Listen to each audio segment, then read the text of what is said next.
evening, everyone. It's a pleasure to be here at the Kerala Literature Festival for a conversation around a novel that listens very carefully to India, to its journeys, its silences, its ordinary lives, and its enduring contradictions. Rahul Bhattacharya is one of our most distinctive literary voices, a writer whose work has consistently moved between reportage and fiction, between the lived texture of everyday life and the larger question of history, politics, and belonging. Many of you will know him from Pandits from Pakistan, a book that remains a landmark in sports writing, not just for its account of cricket, but for how it explored memory, partition, masculinity, and national identity through the game. His award winning book, The Sly Company of People Who Care, was another landmark book. Across his career as a journalist and an author, Rahul has shown a rare attentiveness to people who are usually on the margins of grand narratives. His latest novel, Rail Song, has shown a rare attentiveness to the same, but on a much larger canvas. At its heart is Charulata Chitol, a woman whose life unfolds alongside the Indian Railways, and in doing so mirrors the making of modern India itself. Through Charu's journeys across cities, families, institutions, and ideologies, the novel becomes an ode, a lament, and a deeply moving meditation on what Rahul calls the inexhaustivity of India. Did I get that right? Inexhaustivity of India. Real Song is a book about work and dignity, about and consciousness, about migration, feminism, secularism, and the quiet courage of sincerity. It is also a love song to an institution that has carried millions of Indians, their hopes, griefs, hunger, and dreams across the length and breadth of the country. Please join me in welcoming the author of Rail Song, Rahul Bhattacharya. Rahul, for those of us who've not had the pleasure of reading the Rail Song yet, could you set it up for us with the amazing characters that it has and set up the cities that it moves across? Of course. Thank you for that very lovely introduction, Mehak. I really appreciate it. And thank you all for coming. This is my first time to Kozhikode. Um, love the tori, love the erichi fry, love the prawns and crabs, and especially love how many people are out here at this literary festival at 7 simultaneous events together. That's extraordinary. Uh, you've sort of contextualized this work in such wonderfully grand terms. Maybe I should tell them a little bit more about the more immediate context of the novel, the story, the people involved. Like you, I'm guessing that very few people here would have actually read it. It's still fairly new. Um, the heart of the story, as Mehak said, is the character of Charu Chitol. We follow her from the age of 3 until in her mid 30s, from 1960-61 to 1992. We get to know her really well, and it's not a spoiler to say her life in this novel is marked by a tragedy, which is the loss of her mother. And from there, we follow her tragedies and triumphs over this large period, both large, big, and small. Uh, so where this novel starts, just to kind of set this up for the rest of our conversation, is she's on the way to a railway township in 1960. She's with her father. She's the middle child, 2 brothers. I mentioned the loss of her mother, which happens very early on in the book, and her grandmother. This is a railway township in post-independence Nehruvian India, and it really is a kind of microcosm for the India that was coming into being, or the India that India was trying to become, the republic. Uh, From there, the arc of this novel takes Charu across to Bombay. She's a teenage runaway. That happens later in the book. She becomes a railway employee herself. So even though the fictional railway township, which is in the east, and Bombay in the west are the two geographical kind of sites of the novel, the real site of the novel is actually the spiritual side of the novel is the Indian railways, which is to say, it is the idea of a certain kind of India that was coming into being, which I mentioned earlier. Uh, Through her job in the railways, she doesn't work with locomotives, she doesn't work with, timetable scheduling. She works with the people. She's uh, works with the personnel department first as a clerk and then as a welfare inspector, which then takes her into a great number of lives across the country in various terrains through which we can explore the fault lines, we can explore the lives of a variety of Indians, then of whom we can now then start thinking of as both individuals and representative. So, I mean, that's the kind of brief premise of the novel. Thank you, Rahul, for setting that up for all of us. What made you choose the Indian Railways not just as a background, a mere background to your novel, but as the emotional and philosophical center of the entire story? Um, I don't know whether people here in the audience are fans of railway travel. I know that when we There's were one young. hand there, so Okay, oh, good. two. So, of course, people who grew up in decades gone by, in, well, the last century, the railways was all we had. But I'm still, as my family is, kind of committed railway travelers. And I wish I could have, if I had the time, I could have come down from Delhi to Kozhikode by train. That would have been that would be very interesting for a variety of reasons. What happens when we travel by train? Other than the fact of we are watching a landscape change, we're watching geographies change, all of that happens. But inside the kind of very intimate space of a sleeper berth, we're sharing room with strangers, pretty much. We are bringing our prejudices, our languages, our food, our ways of being, our gods and goddesses. We are placing it in close proximity with somebody else's. These energies are interacting with one another for that period of time. Then we get off our stations. We take all of this into whatever part we've come from, to whatever part we're going.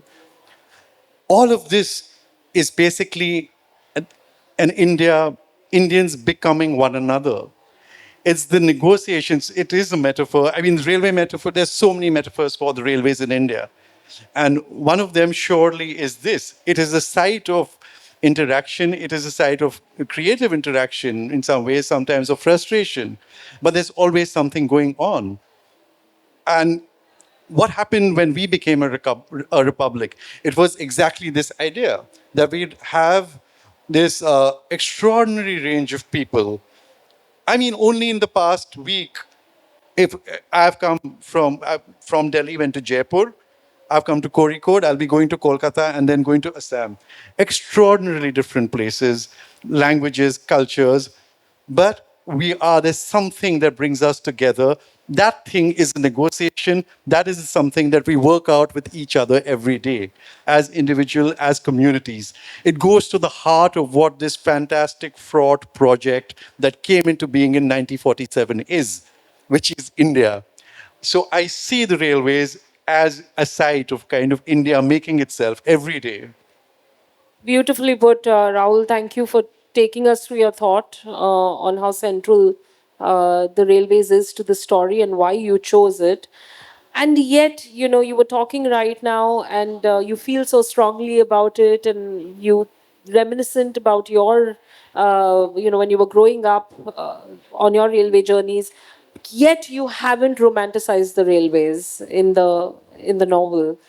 I mean, How? if you travel often enough by railways, you can't. There's a lot of lived reality to measure the idea, the metaphoric idea of trains against you. Then you have the toilets, you have the stations, you have people slipping their discs because there are no escalators. There are stampedes all the time. I've been through, passed through Allahabad, as it was called then. We know it's, of course, been renamed in 2013 during the Kumbh Mela, waiting down the line for my wife to. I was kind of meeting her on the train. She was out from Delhi, and then there was the stampede happened, and about 40 people died. I'm waiting till 2, 3, 4 in the morning for the train to finally pull into Mughal Sarai, also renamed. All of these things, the names of stations tell us so much about what's happening in India. Uh, so, I mean, this kind of thing is kind of routine. I was just writing a kind of travel piece for because the foreign publication of Rail Song is coming up. So then I've been asked to write a few articles. And I was thinking about some of these journeys. On one, we mowed over 3 cows and then we ran into a jeep. And thankfully, that person had On the escaped tracks? on the tracks. All of this happened on one journey. There was another time there was a derailment in another track, and so we went all through Bengal, kind of on these minor routes in order to get to where we had to.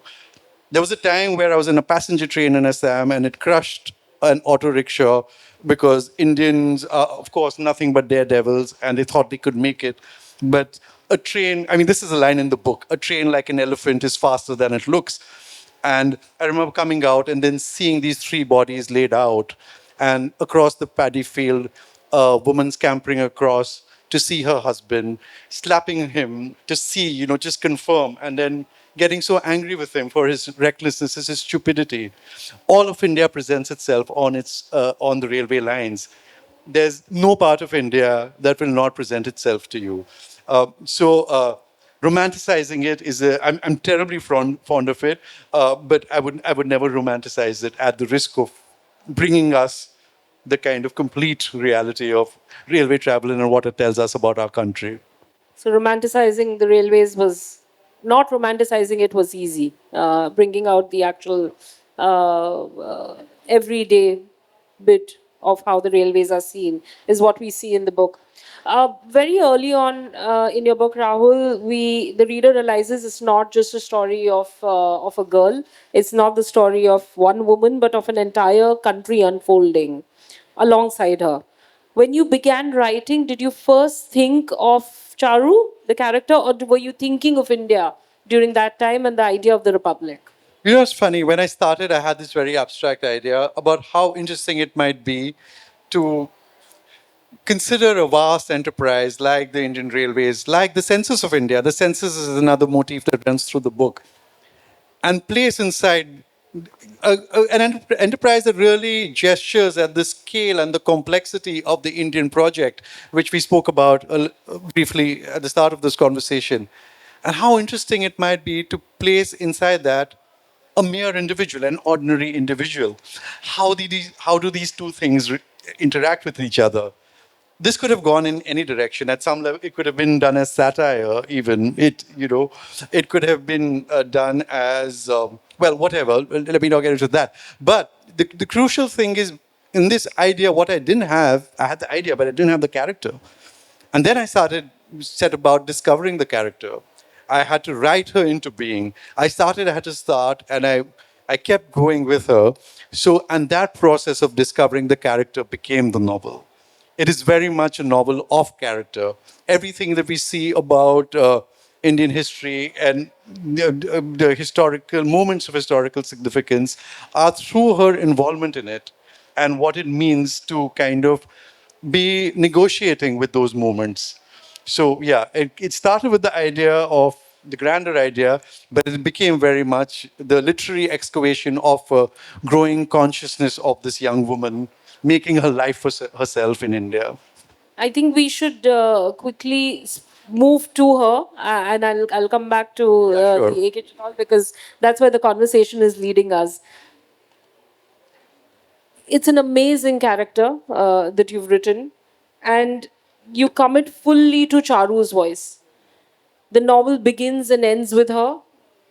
what drew you to placing a woman so decisively at the center of the novel? Uh, Sometimes your your decision start getting made along the way.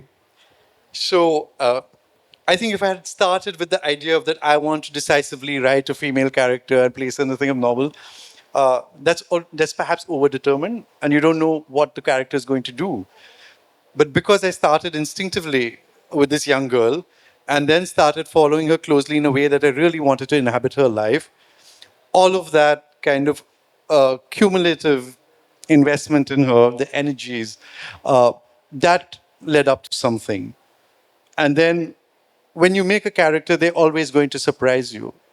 They're always going to lead you down their paths, and then you kind of follow it. I mean, of course, there is some amount of authorial manipulation to kind of lead them into places. But yeah, I mean that. Okay. You're almost saying that Charu came to you and she wrote herself in some No, ways. I think I very much wrote her. I can't. No, it wasn't as kind of magical as that. That she kind of just descended, but I grew more and more connected with her. I found, yeah, I found her. I found her to be a character who could tell us much about what it means to be an individual in India, what it means to be a woman fighting for a life in India. I found her somebody who, through whom I could explore the idea. If suppose we think about, say, politics as the idea of what it means to be one among many, the novel kind of really explores this idea because that is what the Indian condition is. And because of where my instincts with her took me, I felt I could do that. Uh, w- was Charu made of many women you've met through your life and observed as they navigate life in India? And why I ask this is because Charu is not written as a dramatic, rebellious feminist, the way we would see it. And yet, there is a rebellion which is quieter, which is deliberate, there is sincerity and integrity in it, and somewhere it is joined at the hip of being financially independent in India Yeah. as a woman. Uh, I certainly all of these independents. So Charu, just to kind of trace her arc, she leaves many houses, including her own in the railway quarters, and makes a kind of unreserved journey across the country. In 1974, this part happens when there's a great railway strike going on. If some of you are old enough, maybe to have lived through that time, and the networks are in chaos, trains were even harder to travel on in unreserved at that period because of the strike. And she kind of her family participated in this strike in this railway township. So that is a moment of rupture for her, which you'll sort of understand in the novel. And then she kind of makes this very decisive journey across the country. Uh, she is in various stages of her life. There is the kind of attempt to domesticate her, and she's constantly fighting against that. Uh, Her decision to even join the workplace is an act of rebellion because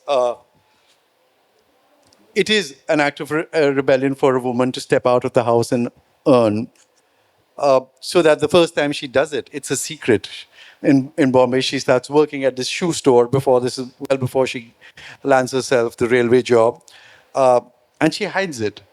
And there's this kind of interesting moment when one of her older brothers comes to Bombay to visit her, and he's come from Calcutta. He's like a qualified engineer. He's looking for a job. Uh, he is pretending that he is actually declining these jobs that he's not getting. So he's concealing the fact that he's kind of trying to conceal the fact that he's not employed, whereas she has a job and she's hiding the fact that she is employed.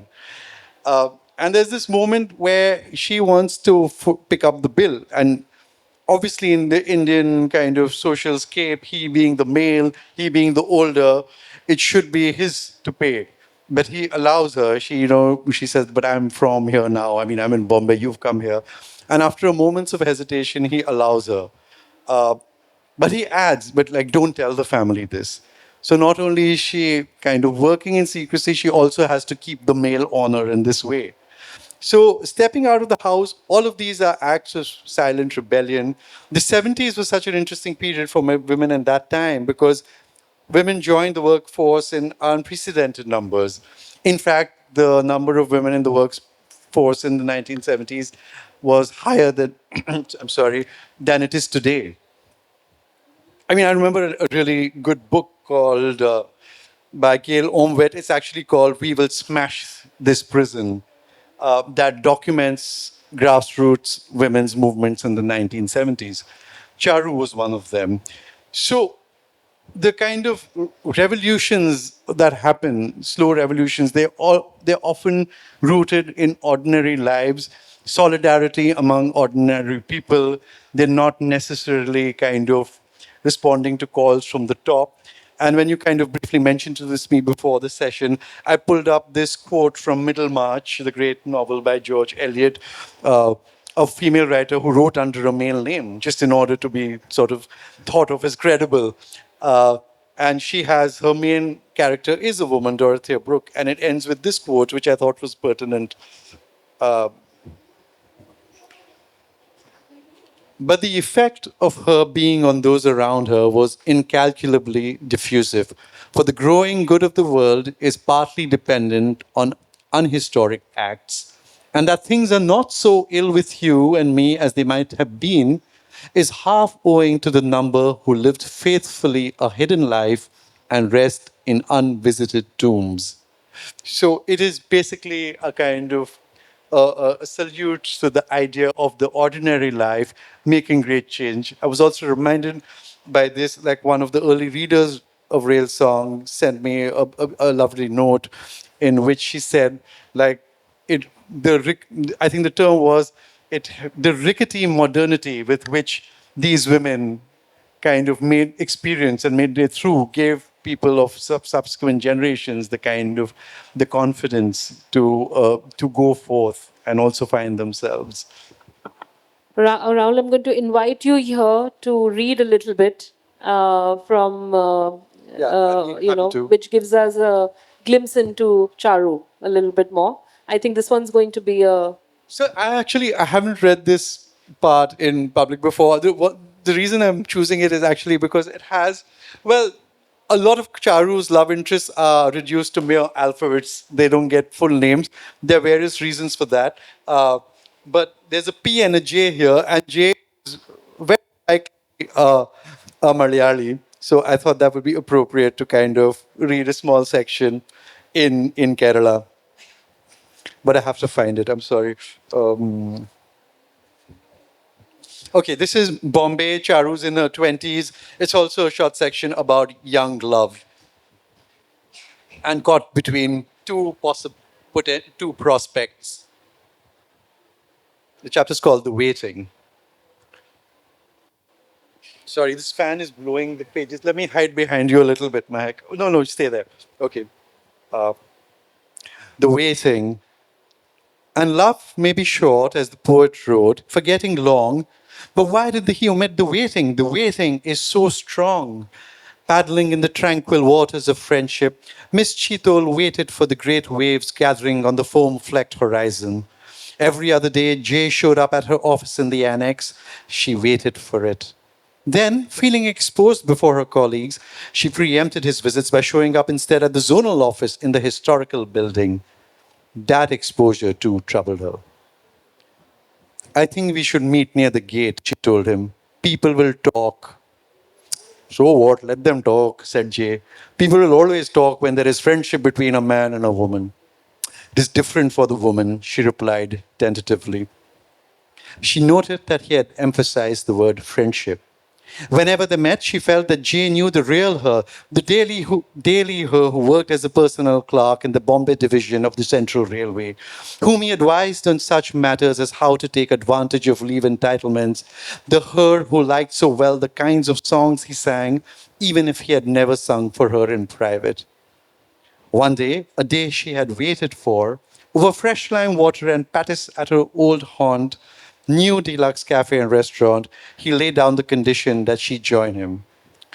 Together, coyly, they did a little of KJY and Asha's Janeman Janeman. Do you all know this, KJY fans in the audience? It's a Hindi song. Anyway, uh, so effortless was their alignment in the harmonies. She carried the melody, that alignment, back with her to the ministerial room, all the way on the train back. When she reached the hostel that evening, she saw P on his scooter across the road. She had waited for him every day since she had told her he would come. And now, on this same day of the singing, must the alignment between these two men always be so? Later that night, lying in her bed, her mind too busy for sleep, she reflected that they had stood for over an hour talking by the milk booth. Their conversation needed no context at all. Yes, Jay knew the daily her, but P seemed to access a deeper her. And her waiting went on. She met Jay several times a week. She registered the days they did not meet. P sometimes phoned and said he would come and did not show. At other times, he showed up without intimation. If Miss Cheetal were a man, she would not have informed one of the other's existence. She was not. Besides, she was honest. She mentioned each to the other in casual ways while recounting something calculatedly trivial. She became certain that Jay liked her. She suspected P wanted her to fall for him, but she could not be sure if he liked her. On the parapet along the gateway of India, she got to know the feeling of Jay's hand in hers, the firmness of his arm around her shoulders, got to know Jay's kisses as they watched boats and rubbish bob about in the grey brown harbour. There must be clerks along this row, she thought, but I hope none from the Central Railway. Although she had committed waterfront love in Bhumbalpur, she felt conscious of doing so here in Bombay. She had seen the sights so frequently, it was part of the landscape. She had not thought she herself would be one of those forming the landscape for others. Now that she was, she felt her life was truer to what life was supposed to be. Thank you. Thank you for that, Rahul. I'm going to shift gears. And before Charu, there was her father, A.K. Chittal. Before Charu fully enters the novel, and a man who gives up his surname, his caste surname, as an act of protest. Why was it important for you to begin the story with this decision? Good point. So let me tell the audience here, because I know here in Kerala people love their fish as well. What is the chitol? A chitol is a rather exquisite Bengali fish, well, Eastern fish eaten by the Bengalis and Assamese. And why does Charu's father take that name on? Uh, Part of the reason is he, like many Bengalis, adores the chitol fish. The other more instrumental reason is his is an intercaste marriage. And back then in the early 50s, we must remember a union between castes was not just socially frowned upon, it could also be illegal. I mean, those laws came into being in the 1950s. In the 1940s, you could legally be disinherited if you married across caste. And so Charu is the product in caste terms between in a Bengali Hindu and a Bihari Kayast. And Chitol is his pen name, which he then uh, takes on as a surname. This is also very much to do with the kind of spirit of that post-independence India, where in a township like that, which reflects the Nehruvian ethos of progressivism, of egalitarianism, the, uh, and you could think that caste doesn't matter, and we know, of course, that we lie to ourselves about this.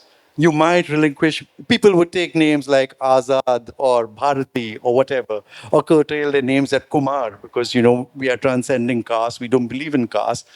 That is not true.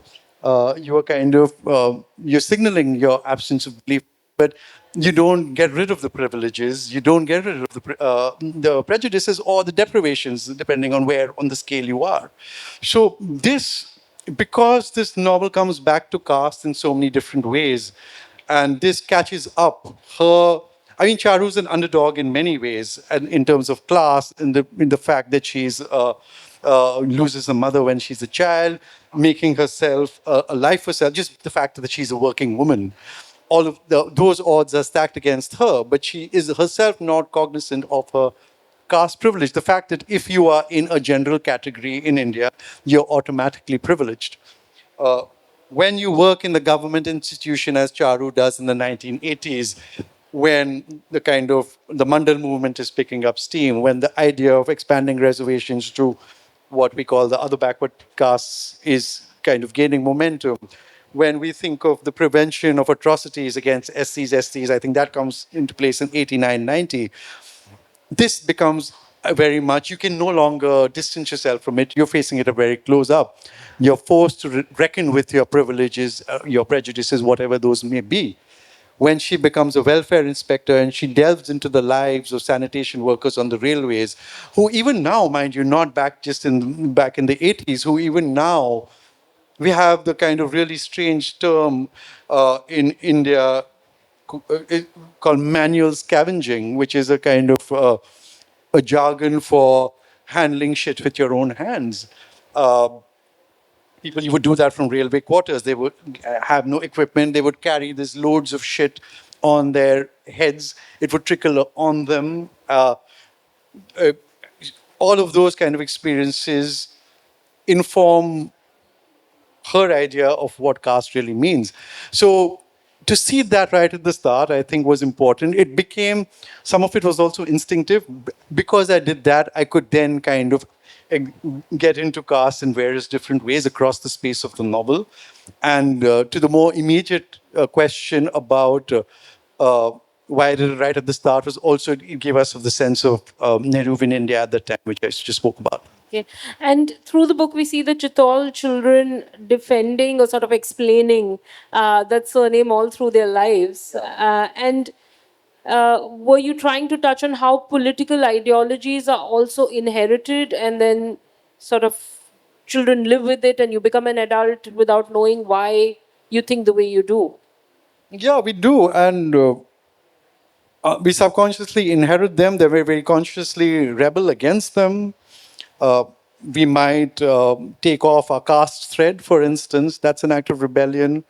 But you might inherit other entitlements which you're not aware of yourself.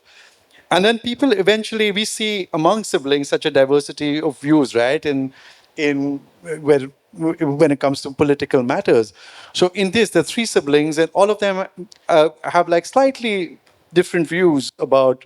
I mean, the brother is a more kind of technocrat idea. He's finally much more conservative than somebody like Charu or the younger brother. Uh, but you are, I mean, you're right. I mean, to have the name of a fish given to you in childhood, it could be an interesting one to deal with. Like, where do I go with this? Yeah, but it's so niche because unless you were, I mean, Bengalis tell me that, is that like Chitol March they're talking about? But to anybody else, it could sound like a perfectly credible surname. I also like, I mean, to be honest, I like alliteration, and Charu Lata Chitol just had some kind of yeah, it had a ring to it for me. Um, and yet, you make this point in the book. It comes across that a difference in ideologies begins between people before it fractures a nation. And so, very smartly, through the surname, was that something that you were thinking of? That was That's really well put, Mehak. I think, and I think we can understand so much about uh, the fissures in our country if we were to just look into our domestic spaces and our work spaces. And because of the trajectory of Charu's arc, her life, her career, I could actually do it in, I hope, what is an intimate way. We already spoke about, for example, being in the government workplace when the battle of caste equality is kind of taking off.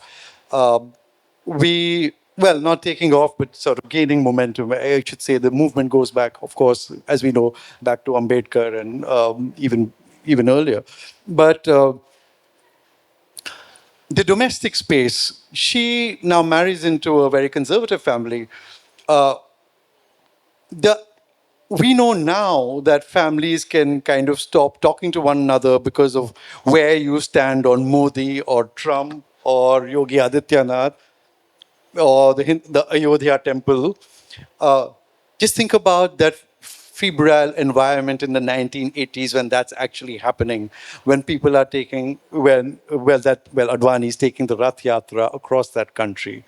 And you're in a conservative Gujarati, starting at Somnath, mind you, which is like, of course, a Gujarati site. And a site which has now become symbolic of, especially among the Hindutva believers, as like the site of uh, Islamic conquest and deprivation. And but the idea of the republic, which he talked about at the start of the republic, is a very different idea from kind of burnishing old wounds, right? And so, where are you going to put your emotional energies, and how are you going to deal with them when it comes to discussing it with your in-laws, with your husband, and your kind of immediate environment? There's a scene here which is set actually at Diwali the during the Rath Yatra, as it starts, there's a Diwali celebration in the colony. So they're the Gandhians who, of course, do not want to celebrate, who want to have like not observe Diwali because of what it means, because the Gandhian idea of how India, Hindus and Muslims should live was, of course, very different from the idea, Advani's idea, for instance, Modi's idea. Uh, how does that play out in the domestic space? At that time, she goes out into the Badlands of UP on a welfare inspection trip while this Rath Yatra is going on still. And Advani gets kind of arrested during that period. Now, all of this is kind of informing Charu's own story. So I'm not going to be telling the reader what exactly is happening, why it's happening, but I'm going to try and give you a sense of what it felt like to somebody who's actually out and about and dealing with the wider world, as Charu is, because of instinct, because of who she is, and because of the nature of her work, which is partly why she does that work, because it gives her a fuller participation in life. And so now looking back on it, do you see A.K. Chittal as an idealist, a humanist, or somebody tragically out of sync with the times to come? I mean, aren't all idealists basically out of sync with their times? That what makes their idealism kind of idyllic, I guess, is because they're rebelling against the uh, patterns of ethical structures, the patterns of societal norms. Um, they're looking beyond that. So one does look foolish. When one does that, one looks even sometimes innocent. But I think idealism can be also making allowance for a kind of also a certain simplicity in that. It is also an act of courage and rebellion. And yeah, I think he is. Yes, an idealist. We'll quickly. I would like to talk about the census in the book, and We should, because the government is not all over again. all over Yeah, again. they've just stopped talking about it. Why was it so important for you to get the census in? And in some ways, were you trying to establish how the ultimate identity for a poor person in India is being counted? If you're not counted in the census, you're not an Indian. What was the idea behind Actually, it's bringing really that about? interesting now. You just said it, and because I've done some reading on the census, the technical answer is that you don't actually have to be Indian to be counted in the census. It's actually the number of people. Let me get really nerdy about this. The census tells us the number of people who are resident in India on the last day of February in a year which ends with one. Right? That is literally every 10 years through the month of February, we will count the number of Indians, government officers, school teachers, people like Charu who volunteers for it will go around, enumerate now we don't know the exact answer because this is the only government which has not yet done a census. And I'll come to that as well. Uh, so that is the count of, it's really interesting, the idea of the census. When you're counted as an Indian, are you're counted across parameters. We know there are more Indians than there are of any other type of person in the world now. So there are more individuals than everybody else. There are also more types of Indians than there are types of anybody. Along the matrix of caste, language, religion, language like over 800 of them. At the time of these censuses, I think they were recording like 1,600 languages. Of course, not all of them have scripts, but languages. It's mind-bogglingly diverse, and so where in the matrix do you fit? What are your, to use censal language, what are your languages known in order of priority? What are your number of ever-born children? Sometimes it gets very intimate. How many children, how many stillbirths have you had? I mean, that's depending on the kind of data the government is collecting. Some of this data is very useful, especially for affirmative action programs. Who do the benefits go to? Without having a sense of all of this, you can't. And then at another level, we all know that we are something beyond the sum of our parameters. And we know that every person in your column of I'm a Hindu, all the kind of 80 billion plus Hindus in that column are not the same. All of Bengali speakers may not be the same, the number, all of that. So there's a flattening that happens inside those columns. We become monoliths. And our individuality is, how does the person that we are get reflected in these columns? That is the kind of the tension between the type, the idea, the parameters, and the kind of the heart, the mind, the soul of a person. So this idea is, because it's a novel which thinks about what it is to be a person among many other person, an individual among many other individuals, a type among many other types. The census allows me to kind of explore this through the novel. There are 4 censuses, so they drop in every 10 years. It allows me to mark time. The novel starts with the dialogue, Charu, 3 years old, on a train saying, I want to count people. This is literally the idea of the census. At the time, she's actually just playing a train game that is given to her father. To pass the time, we were asked to count buffaloes or count the number of people with red shirt. You know, we didn't have phones, of course, to keep busy. But she said, no, I want to count people. And that immediately became something that I could go to so many places. Her fascination for the census develops with everything. What it means in the Indian context kind of keeps evolving. In the final census of 1991, she enumerates herself. She becomes an enumerator. Beautifully put. Thank you for explaining the census bit. Very quick question on it. And what does it do now that we haven't had a census in a while? We are late. Yeah, we're delayed. got to, like, What do you, from an author's perspective, what does that tell us? So I think it's really shameless uh, because it is such a vital part of uh, what we do in order to kind of document the nation. It's like the principal exercise. And like I mentioned, every 10 years, like clockwork, it happens in the month of February. This government did not do it in 2021 because of COVID, but they didn't do it soon after. I'll tell you why. Is because the idea, I know, because this idea also is kind of important in the southern states, the idea of parliamentary delimitation, where the population of your state determines the number of seats you have in parliament. So in 2001, the government then kicked the decision to carry out the delimitation exercise, which is basically an increase in the number of parliamentary seats and a change in the proportion of how they're allocated by 25 years. 2001, 25 years, now we are 2026.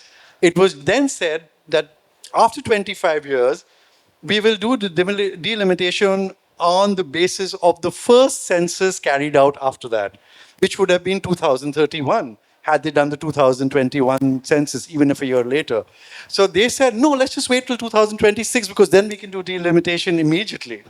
You know what I'm saying? It's kind of, so it gives them the chance to then consolidate a base which is very much stronger in the higher population states, so that when this new census is taken and delimitation carried out, the number of states and this, of the seats that the southern states have will fall in relation to the number of northern states, purely because of the number of people there are. And this is a kind of weaponization of an exercise like the census. We see the counting of people is actually so fraught when you think about the NPR, the National Population Register in Assam, or we think about now the SIT, the revision. The counting of the leaving out of people is weaponized. Who are you? You know what I'm saying? So the counting of people or the not counting of them can be used always as a very potent social and political force. Thank you for putting that into a very important context. I'm down to my last two questions. The Rail song feels both like a eulogy and a love letter to an India that was, wants to be, and perhaps wanted to be. Were you writing out of nostalgia, grief, or hope? I feel like I'm always writing out of nostalgia and then kind of overcoming it. I am like instinctively, perhaps. Not, I mean, this in this case, I'd have to be. I was starting in 1960. You know, it was like such a for me an imagined time, and I was just telling uh, someone yesterday that I even wrote it by hand, the first draft, in order to be able to, for various reasons, but one of them was also to sink into the spirit of that time. So, but I think nostalgia is a very limited kind of thing. It mustn't be indulged. I don't like nostalgia for the sake of. I don't like if nostalgia blinds our vision as our writers. We owe more to our subjects, to our readers. Uh, so yes, that's about nostalgia. Hope and grief, yes. I mean, definitely hope. I feel like that's such an important energy that we carry within us from day to day. And I think there's a line in when Charu's father, after he loses his wife at a young age and he has three young children and he doesn't know. He wakes up in the morning and just wants to curl back into bed because how do I face the day? How do I face my circumstances now? And he puts himself into just kind of routine because that gets him from one point to the other, brushing with his tooth powder, each tooth anti-clockwise 3 times, taking his gamcha out of the same bar on the clothes horse, which Bengalis are as fond of as they are fish, the alna as we call it. All of that, because by that, as I say in the book, we generate the momentum for living. That is hope. We must carry that within us to just kind of face life, face the kind of the great big mystery, the oppression, the exhilaration that is our time in this world. And that's what probably the reader is left with, hope, after they read the novel. With that, I'm going to open it up for any questions. If anybody has any questions, please go ahead. First of all, welcome to Kerala and thank you for having this fantastic conversation. Thank you. I really loved how you had used Charu and Indian Railways as a surface and delve into a whole lot of layers, including your political, emotional, a lot of things. As a novelist, you share a lot of perspectives here. I would love to know, and I'm very interested to understand how much of the journalist in you has influenced in crafting the character, the story, and the instances that you have explored, specifically when it comes to how much of history you have gone through, the the time where the story is set up, all those elements. I would be really interested to know how much of the journalist in you has influenced in making of this novel. Yeah, that's a good question, and it's kind of both. That practice is so crucial in able to be kind of grounding your work in something that feels true, real, authentic. And very often, fiction writers take the shortcut of not knowing enough. Uh, Imagination is a good thing for thinking about how people react, how where you can go with stories, etc. But it can be a weak fallback sometimes for constructing the world that in which you set your story. Uh, I didn't want this story to kind of feel false to people who have lived through these eras, which is like over 3 decades. I didn't want it to feel false to people who worked in the Indian Railways. I felt almost accountable to them. I sort of got maybe even bogged down by that kind of research because the fidelity to try and get that right. Because the next step of the challenge as a fiction writer is then you have to forget it also. You kind of let it inform your not just your worldview, but your sense of what it is that you're making. But you can't let that sit like a block on your text. You have to wait for it to kind of evaporate and percolate into the very air of the novel, if you know what I mean. So journalism is, yeah, it's kind of slowed me down. It's kept me honest. I don't know like whether it's for better or for worse, but I think it has quite profoundly informed in some ways this novel. But I also take heart from the facts that uh, Marquez was a journalist, a very kind of on the ground journalist who worked, and that kept his kind of magical realism anchored into something that's very true. Whereas another famous magical realist, whom I won't name here on this stage, who has not had that experience, would write so much more superficially because of simply not having had his kind of nose in the dirt and the feet on the ground and being able to smell what the real world smells like. Having written a work of non-fiction like Pandits from Pakistan, which I absolutely loved, which observed reality so closely, how did you navigate the shift to a novel like this? What changes and what remains the same in the way you shape up the idea of India on the pages? Like from what you wrote in a non-fiction book, and when you come to India, when you come to fiction, sorry. One answer to that is I took like a really circuitous route home to come back to India. Um, India is, for a novelist operating in English, a hard place to write about. If you if you're trying to write with depth, uh, there's so much of India which is kind of not accessible to the Indian English language writer because he doesn't because he lives only in that India. So and I'll briefly make the point I do think of this as a kind of multilingual novel written in English, because I felt that is a very crucial part of whatever for a fictional project for me to undertake in India. So partly because of how daunting it is, maybe I went to Pakistan, then I went all the way around to Guyana, which is where my first novel, The Sly Company of People Who Care, is set, which looks at India in a kind of transplanted way, heartland India, which was kind of put in the Caribbean and made to grow, and what are the energies coming out of that. So it was a kind of oblique understanding of India. It was also a reckoning of this narrator getting away from India and kind of dealing with that flight. And then finally, when I came back home, it took me like a decade to kind of deal with this question exactly, like what it is to be.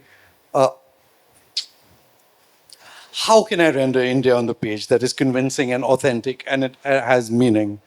So, but luckily, I've had two books along the way to help me on that journey, and I needed those two books, I think. Otherwise, book would have been a more superficial book. So, Rahul Bhattacharya, ladies and gentlemen, thank you. You've been a very patient and amazing audience. And thank you, Thank Rahul, you, for Mehak, that so candid much. Really conversation. appreciate it. Thank you for like sitting through so much of talking. And yeah, I think you're free now to go and have Tori, etc., as I will certainly. Thank you so much. Thank you, everyone. Yeah.